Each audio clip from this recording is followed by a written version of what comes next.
to be a shorter episode because we have class tonight. You're going to teach us some more leg stuff, which is awesome. I'm feeling way better. Everyone's enjoying it, and no one has been hurt yet. No one's been hurt yet because we're not teaching heel hooks.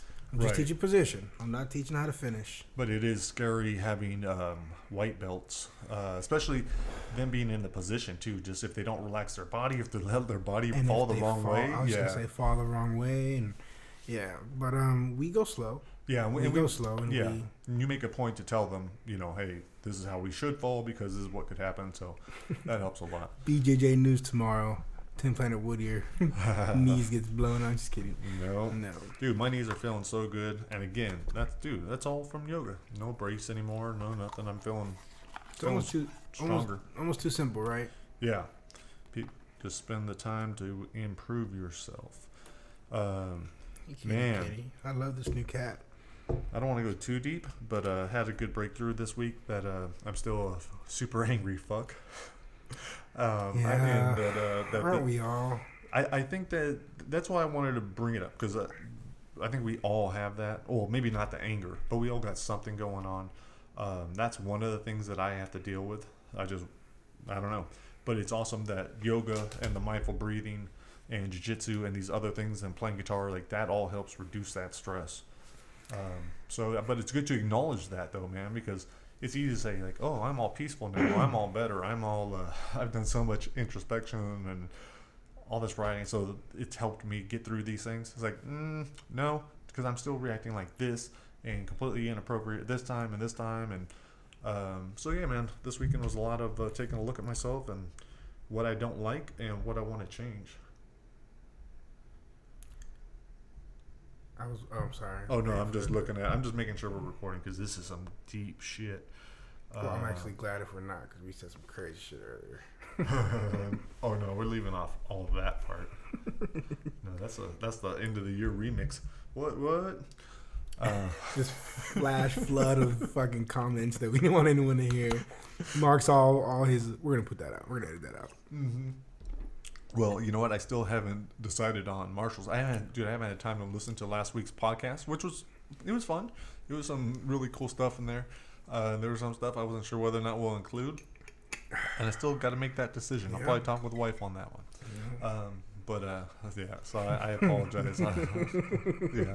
I censor myself now. Damn, what the hell's wrong with me? Corporate America has gotten to Mark Tullius. Yeah, no, it's more about my family and. Gotta be careful what I say. Hey man, I'm with you. Yeah. Because me and my family and Pirate, we really gotta censor ourselves. Exactly. Another pretty cool thing that happened this weekend. I was thinking about you and I were talking about telepathy last week, and just higher consciousness or creative and the collective unconscious, or just different ideas. Yeah, like there's got to be more to our brains. We can do more. Yeah, and I was telling you some probably kind of crazy stuff, things that I've experienced that make me just. All I will say is like, man, I don't know what's up. Like I don't know the truth. And right now I have a little kitty on the back of my shoulders. And he's just sorry you guys can't see this. Yeah, no, this is how he likes to sleep. He'll just go up there and just sleep on me. That's beautiful. It makes me almost want a cat. Yeah, you got a camera? You should take a picture. No. I live in the moment, bro. Today he was eating out Jake's mouth. So yeah, that's actually not good because he's gonna be sleeping and the cat's gonna run up on him. I stopped him right away. Yeah. After I got 3 pictures and 2 videos, but hey, it got me 20 likes, so it was cool. I should have hashtagged it. Yeah. Actually, I didn't even take a photo. I just made all that up. I realized I like making shit up. Don't we all? Well, you gotta add a little flavor. Yeah. I'm not mad at you for that one. That was a more entertaining story than you just saying it was there and then that's it. Yeah. Oh, like the other day, like did you see the picture of Jake? It was so cute, dude. We went to the park. It's on a Sunday, dad with his son just walking around looking at the ducks. They're coming up close. And then there was this tree. I was like, oh, that's perfect for standing on or sitting on. Mm-hmm. And he's like, no, he didn't want to do it. He was super scared. I'm like, dude, trust me. I was like, I'm going to make sure you're okay. And he's still scared. He's like, no, Dad, no, Dad. I was like, and I'm not going to force him. I was like, and I wasn't getting mad at him at all. I was like, I bet you'll like it. I was like, plus it's safe. I want to show you that you can trust Daddy. And he went up there, and he's sitting up there, and he looked so, dude, he's so proud of himself. Yeah, he was just so happy. And then I pushed him. Just gonna wait. And then I pushed him. Dude, he wasn't expecting it at all. Did you really push him? Yeah, dude, he was like 5 feet high. No, I did not push myself. But if I had, I know. No, you had to go there for the story, though. yeah, to make that story a little bit better. But it was very touching. Dude, it was a very touching moment. He trusted me. He got to see that it was cool. He got to experience something else. Like I used to love climbing trees when I was little. Yeah. So now he's gonna be dangerous. Yeah. Is that out now? Do kids not climb trees anymore? Like. I don't think they do. I don't know if I do. I wouldn't let my kids climb in the trees I did. Like no way. No way. And I had a buddy who split his sack open climbing up a sprouting tree. You know, they're kind of like weak and bendy. Yeah. It snapped on him. The thing almost. Yeah. Ambulance came. It was nuts. Dude, the nuts all over. Little baby nuts. Anywho, that was funny. That's the way to go. So, on to the tarot cards. Oh, yeah, on to the tarot cards. That's the way to get into it, right? Yeah, let's do it. So, I had some, we busted these out this weekend, and my wife just jokingly, not like she believes them or anything, just using them as a self-reflection tool, just see how accurate they were for ourselves and 2 other people. And, man, it was, dude, very, very accurate. Yeah. Like, it was dope. And even if, let's say, whatever, it's just self-reflection, each of those individuals got something because they were thinking about how this applies to themselves. So, I mean, it's just, that's great. Most people don't do that, I don't think. They don't think like, oh, how am I bossy, or how am I being a bitch, or how am I being whatever, you know? And so this is the time to kind of do that. So we'll see why you're a fucking asshole. But mine was, mine was pretty right on. So today I'll ask you to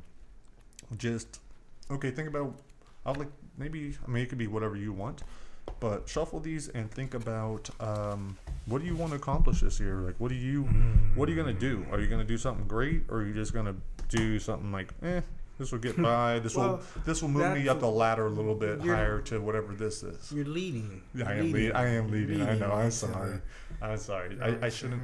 You know what? And that's one of my big faults. So I will stop that. I won't put my beliefs. Was that in one of your? That was one of my that was one of my realizations. Oh yeah. That I could be the aggressive father. I gotta watch out for my getting angry and saying this is the way it is because I fucking said so. Or do I? So let's see. Oh, in case I forget, be sure to check out before Brightside, Mandy. Just pick the cover for it. Oh no, I'm gonna stop talking because you're supposed to be thinking. Oh no, keep going. It was nice. It was a nice little okay. Little background, little metronome. Yeah, I was like, you're not listening. You never listen to me anyhow. But no, so that short story is now gonna be out. So it's out on Amazon. It should be free. Should be free everywhere. And the Audible book will be out as well. It's a 7,000 word short story about a young telepath and his first encounter with a woman, a very dirty woman who smells because she is a hooker. Well, hey man, not all hookers smell, bro. Oh no, this one does. This one is, she's in need of a fix. She's all bruised up. No man, I think that you overgeneralizing hookers is really freaking rude, and you're like a white privileged male aggressor. Yeah, and, I know. I've been accused of hating women. You need to really stop. No, but in the story, well, I don't want to ruin it, but this boy, like, this is his first time actually feeling love. He's never been able to get close to anyone because he's been able to hear their thoughts. And so this is like the first time and it's also the first time he crosses that line on, does he do what, does he listen to their thoughts and act on them? Because how easy would that be to get laid? I know. Easy to go too far too. If you put too much emphasis on it, yeah, it'll creep her out. Oh yeah, I do it all the time. Yeah, me too. And it does. Oh, here, can you pick the cover first? Keep your question in mind. I know I'm totally breaking all kinds of tarot rules. But you messed it up. Jesus Christ! And now you see all my porn. Damn it. No, there we go. It does look pornish. It's a pornish type story. Probably the most adult thing I've written. So I think there's 4 images that he's looking at. I put out an ad on 99 Designs. Dude, I love that thing. I use them for Twisted Reunion. Just recently used them for a rash guard design. You put a design up, all these people attempt to win, and they put out their version. You tell them what you like or don't like, you rate it, and then you pick the winner. So it's pretty awesome. Instead of having one person trying to capture what you want, it's like, because the winner of this contest, I'm not sure which one it is. I think I know, but it's not one that I ever would have told them to create. Do you have any favorites? Yeah. Oh, stop.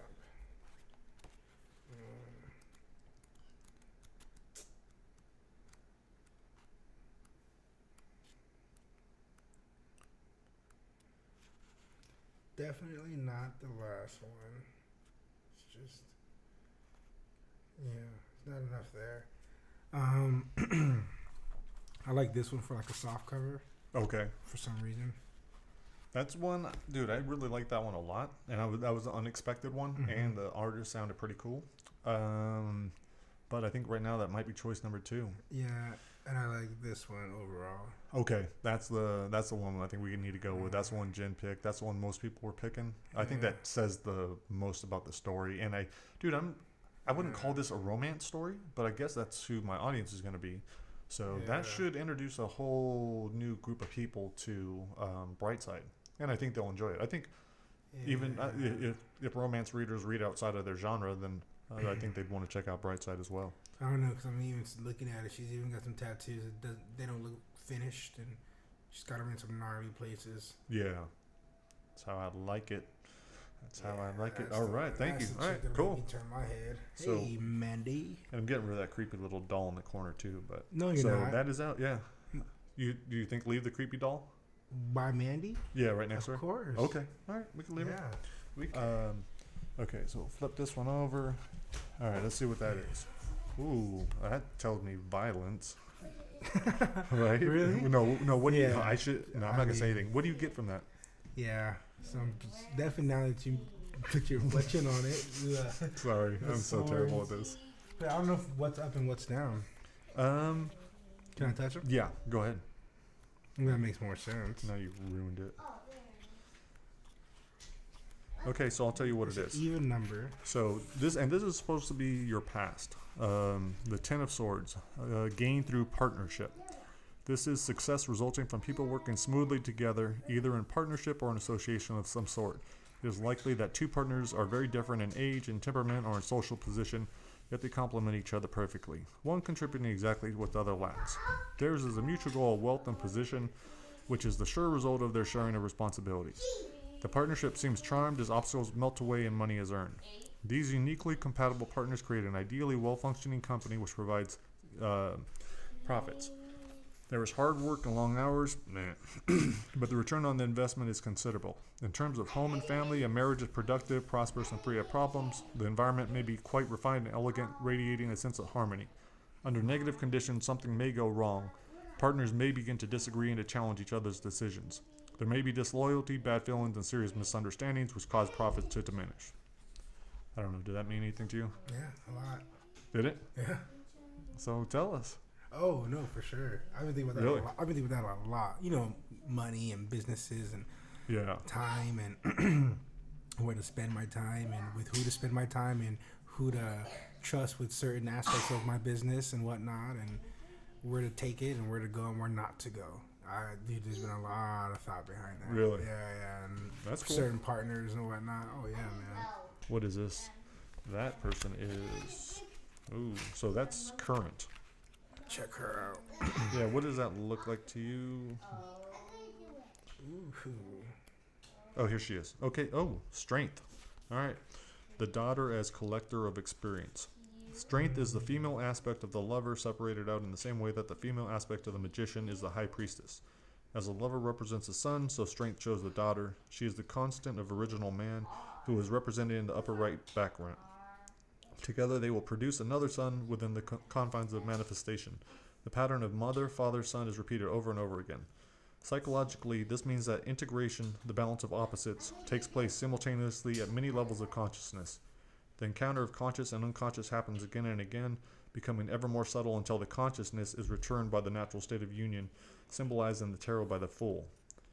The card shows a young woman whose right hand rests upon the head of a lion, an image derived from apparent medieval tarot references to Leo, which 19th century commentators expanded to mean control of sexual currents, which have been called the Kundalini or serpent energy.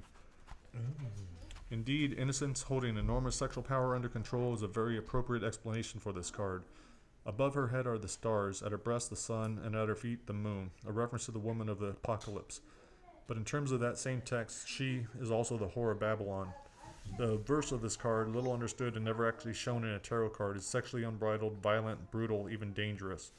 Indeed, interaction with this archetype may be traumatic for some, because it requires a willingness to accept the psychological reality that brutality and barbarism also always lurks beneath the most innocent human facade. Deeply embedded Christian faith may make it very difficult, or even impossible, for some readers to consider a dark opposite to the Virgin Mary. Woman, in every case, whether approached as mother, daughter, or grandmother, relates to the underworld and is suggested here by the steps headed downward and by the cave at the feet of the Lady of Strength. This may lead to some very dark and undifferentiated aspects of both the personal and collective unconscious. Anything on that one? That was long. I was like, I hope so. I was like, because I'm tired of reading. No, there's a lot. Anything? Gotta stop going to see hookers. Just kidding. No, I don't know. I mean, there's just a lot there. I had to analyze it because I'm trying to sit here and think like what applies. I don't know. Nothing really sounded on that one. Powerful women, like I don't know. And it could just be like things to, just seeing how that applies to your life. Yeah. Okay. And let's see. What is that? 8 of Cups? Oh, you know these then. No, I counted them. And I saw there were cups. Because I wasn't sure. Yeah, I didn't get it. There's cups, swords, and 2 other things. Okay, this is change. So this is supposed to be like where you're headed, I think. The 8 of Cups is a card of changeability and romantic, flitting from one idea to another. Feeling and intuition are more important than thinking. Amusing pastimes are pursued, most often those which captivate only briefly. Dancing and music are, of course, favorites. And although there may be an intellectual grasp of a great many subjects, understanding is always superficial. There's little real mastery in any area. The card may show an immature personality. Maybe this one was upside down because this doesn't sound anything like you or where you're headed. I've been fearing that a lot. What's that? Pursuits in like unprofitable businesses. Oh yeah. This or that, or commitments, certain commitments, not knowing if they're gonna pan out or whatnot. So that one was actually more than the last. So you just made a big decision, today or yesterday, right? Yesterday, I just quit my job on the spot. I was focusing on building a business, being an entrepreneur, independent contractor, and just realized that I was putting more time and effort into something that I didn't want, which was basically just money, instead of like doing simple things like jiu-jitsu and yoga. And it's like, I asked myself, we talked about if I was a billionaire, what would you continue to do? I continue to do jits and yoga. So I just quit on the spot, and I was like, peace. And I'm going to go do some yoga. I went to class this morning. I went to jiu-jitsu. I'm going to teach tonight. And I feel good. It's just, so. And you should have that confidence too, whether it's competing in jiu-jitsu tournaments, like big tournaments, or it's or the yoga, or a combination of both. But I think it's that lack of self-confidence, but like just get rid of that. And I think that's happening. Like who not, like anyone. I don't know, just do it. So that's all there is to it. I'm glad that you made that decision. It felt good. That means more training for us. In fact, we need to get ready because I need to help the kids out real quick, and then we have to go do some jiu-jitsu. I should go around me all day, every day. Yep. I don't know when before Brightside will be out on Audible. Today we will just play something else. We will play I don't know, something scary. For 2 out of 3, bro. Pretty intense. Oh yeah. Let's see. So there's 72 cards in the deck. So this is what I didn't tell about, because most people aren't going to believe it. But I want to try this right now. So 72 cards in the deck. after the first reading, I couldn't believe it just how accurate it was, and so everyone's still watching me, and I go ahead and I picked 3 more cards, and 2 out of those 3 were the same. From the original 3. So the odds of that, I don't know. Well, like 1 in 24 times 1 in 24, and then minus the 1 miss. But then I grabbed this other pair, and I called what card it was going to be out of 30 cards. Like I said specifically, I was like, it's going to be a water dragon. I picked it up and turned it over, and it was a water dragon. And normally I wouldn't share that story. But I'd say the odds are somewhere between like probably 1 in 5,000 and 1 in 17,000 that those 3 things could have possibly happened. Got it. And it didn't happen right now. So, but that's only because I wasn't concentrating, and the gods don't need to give me that message anymore. That might be it. Ooh, that one looks dangerous. And for the last one, are there any monkeys in here? Ooh, I don't know. That looks good too. But well, no. That's the one I just had though. But I guess that's pretty common. Yeah, so I don't know. I'm not gonna even read these, and I'm not even gonna share them. I don't want you guys knowing about my soul.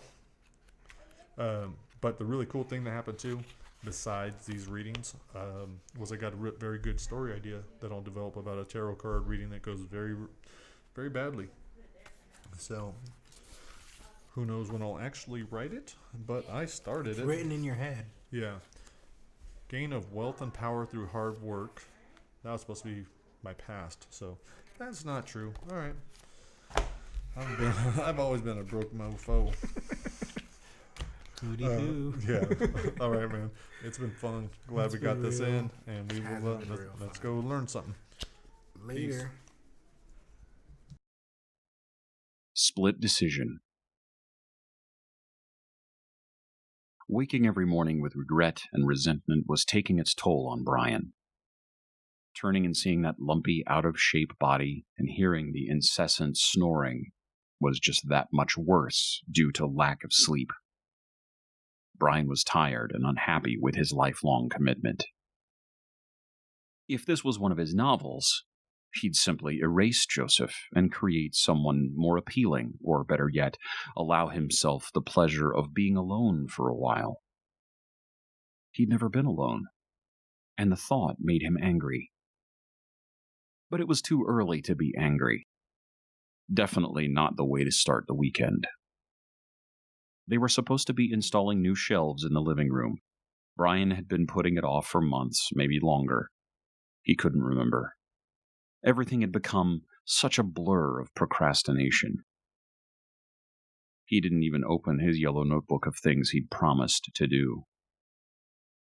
He and Joseph had gone to one of those self-help seminars last Christmas, a gift from Joseph, but really a gift for Joseph, just like every other gift he gave. Brian felt Joseph stirring and decided it was time to get up. Brian cleared his throat. Huh? I gotta get up, Brian said. Hold on. Just get up. Fine. Brian shook his head as he slid off the bed. Even when he didn't want to fight, they started off this way. The bathroom mirror verified that Brian looked as miserable as he felt. He wasn't surprised to see his bloodshot eyes and the dark, puffy bags under them, while Joseph's face seemed so fresh and young. God damn it, Joseph. Some privacy would be a nice change. Well, I'm sure it would, but what do you want me to do about it? I gotta take a piss. And don't just stand there and watch. That creeps me out. Like I haven't seen it before. Please, just move. I've got a bad headache, and I don't want to argue. Joseph's face softened. I'm sorry, I didn't mean to upset you. You're my everything. You're my heart, he said. I couldn't live without you, you big fucking pussy. Brian rolled his eyes. He and Joseph rearranged themselves in the cramped bathroom. As he emptied his bladder, Brian made up his mind. Their relationship was over. Half an hour later, Brian was sitting on a bar stool at the kitchen counter, eating cereal and reading the sports section. Joseph was sitting on the stool to his left, smacking up his oatmeal and trying to read over Brian's shoulder, even though he had no interest whatsoever in football scores. Brian took another swig from his coffee mug. Joseph said, "I really wish you would cut back on that. All that caffeine is bad for your body." "It helps me get through the day." Joseph sounded very hurt when he said, "Now, what's that supposed to mean?" Brian set the mug down and tried to look at Joseph objectively. It was no wonder everyone stared at them as if they were freaks. They were. "Don't look at me like that. What did I do now?" "Go ahead then. Drink your coffee. You're being such a prick today." Brian ignored the comment and finished his drink. "You aren't going to be able to sit down long enough to write anything decent," Joseph warned. "You'll be getting up every 5 minutes." "Maybe I don't feel like writing today." "Well, you should. It helps you relax. And I don't want you to be a dick all night. Plus, I would like to paint later." "Your stupid flowers." "I sold 3 this year." Joseph's eyes turned cold. "What is your problem?" Brian took a deep breath to brace himself for what he was about to say. "You know what we talked about separating? I think it would be a good idea." Joseph's too small mouth hung open. "You're just saying that. You're angry. Let's get you some eggs." "I don't want eggs. I think it's time." "But the doctor said..." Brian nodded. "I know. And I don't care." "I love you. You're everything to me." "I love you too. But I think it would be the best thing for both of us." "The doctor said I could die." He said it was a risk, but so could I." "So that makes it better?" Joseph said. I won't do it. Even if I could survive, which I couldn't. Have you thought about where we would live? Who would keep the house?" "We'd have to talk about that," Brian said. No, I won't do it. I won't go along with it. I won't consent." Brian turned back to his paper. "Just forget it. Sorry I brought it up." Joseph asked, "So, are we done talking about this?" Brian turned the page even though he hadn't read a single word of print. "Yeah." Later, while he and Joseph were watching television, Brian used the remote to turn down the volume. He turned to Joseph, who was snuggled up beside him, and said, "Do you want to give me a hand with something?" "Sure, what you have in mind?" "Let's get those shelves up." Joseph perked up. "Yeah?" "Yeah." The men got up from the couch, walked through the kitchen, and made their way into the garage. After a quick search, Brian located the skill saw. He told Joseph, "You can grab the hammer and the extension cord." "What do we need all this for?" Brian looked down at the plastic drop cloth rolled up in his right hand. "I need to trim the shelves. I don't want the shavings getting into the rug." They stopped at the cupboard in the kitchen and set down the equipment. Brian pulled out a bottle of Early Times whiskey. He gulped down a longer than usual drink from the half-empty jug and then offered it to Joseph. "Are you crazy? It's barely 11 o'clock. Brian shrugged, put the bottle away. "Come on, we're being men."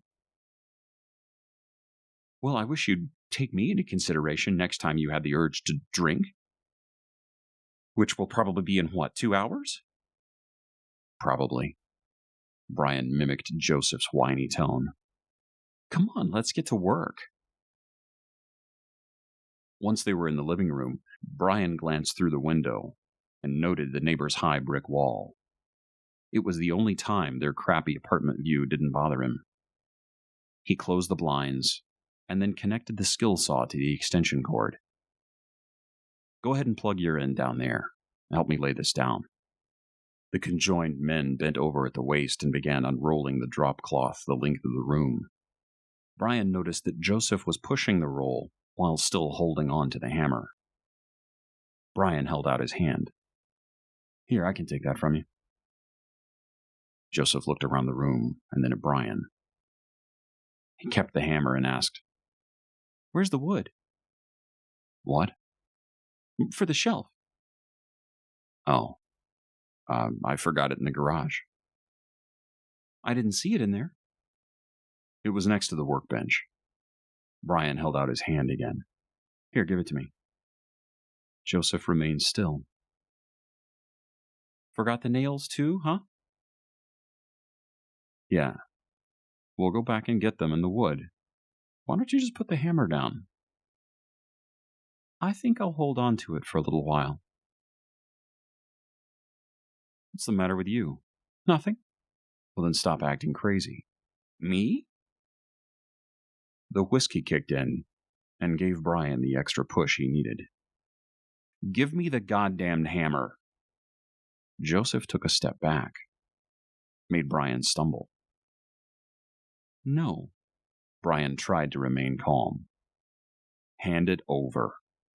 Joseph shook his head. Brian felt his smaller self tremble with fear. "I won't hurt you." "Liar." Joseph backed up again, but Brian was right there with him. Joseph lifted the hammer in his left hand, but Brian's much stronger right pinned it to the wall. "You're crazy." "No, I'm tired." Brian wrenched the hammer from his twin's grip and watched it fall to the floor. "I'm tired of you." Brian and Joseph simultaneously bent over for the hammer. Brian reached it first and swung it as hard as he could, aimed for Joseph's jaw. Joseph brought his arm up just in time, deflected the blow. Both men stammered backward. Joseph shook his arm and shouted, "You'll kill us both!" "That's a chance I'm willing to take."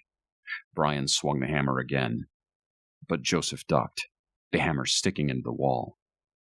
Joseph latched onto Brian's arm and fell to his back, pulling Brian down with him. "Fucking stop! Just fucking stop!" Brian saw the terror in his brother's eyes and finally let go. Joseph said, "Get off me!" Brian awkwardly rolled his head off Joseph's neck. The two of them sprawled on their backs, both gasping for air.